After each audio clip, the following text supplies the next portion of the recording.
Hi everyone, Coach Alexa here. It's chilly still at the moment, isn't it? Really frosty mornings which look beautiful but are quite bitterly cold at the moment. And I've had a few questions that come through over the last week or so about what can I do to make things safer when running in icy conditions. And my top tip would be don't run on ice. Ice itself, so expanses of frozen water, is incredibly slippy. It's a really low friction, very slippy surface. That's why they use it for things like curling. So if you see a puddle, an area of water that's frozen, that kind of, I guess kind of mirror flat kind of expanse of ice that you might see on a road, don't run on it, because there is nothing you can do to reduce the slippiness of that sort of surface. That said, certainly around my way in the southeast of England, there aren't actually that many icy areas because it's been really dry. We haven't had any rain for about 2.5 weeks now. So actually there isn't a lot of standing water out there to freeze.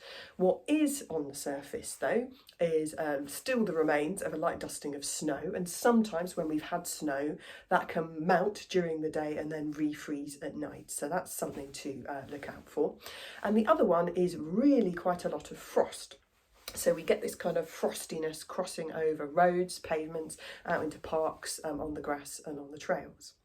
So to look at those in two different ways, when snow has melted and then refrozen again, often it becomes a little bit sort of lumpy and gritty. So it's less dangerous than a puddle, for example, which is a sheet of completely flat, smooth ice, which is, as I say, incredibly naturally slippy and to be completely avoided at all costs when you're running on it. But when you've got snow that's refrozen, just have a little bit of an experiment with it. Maybe just walk on it, get some trail shoes that have got those lugs on the bottom for more grip. Go and have a bit of a walk on it. Try and slide your feet over it, and if the feet aren't sliding, then it's probably going to be okay to run on. Snow on roads is a little bit different to, for example, snow on trails. So I generally have a bit more confidence in my running and underfoot conditions on the trails at this time of year because it's a much more mixed up surface. So you can kind of imagine that roads are really flat, smooth surfaces. So when they've got some sort of slippy covering on them, like frost or snow, for example, it is going to be easier to slip a little bit because they're naturally just completely flat surfaces. On a trail, you maybe got bits of grass sticking up through the snow or the frost.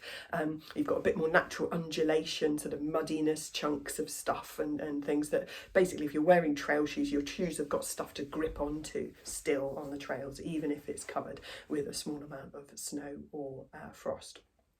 The other thing that I often do when I'm heading out, and that might be for for a walk, for a run, for a bike ride, is just for my own confidence and sort of safety, I guess, is head out my house, find a patch of frostiness or what looks like a little bit of leftover snow, and just go gently stand on it, and with the weight on my feet, just try and slide my feet or rotate my feet around and just test out how slippy is this surface really, because a lot of the time the road surfaces that have got that little bit of frost on them won't necessarily be particularly slippy, but it's always worth just checking it out for your area, the conditions and the temperature on the day.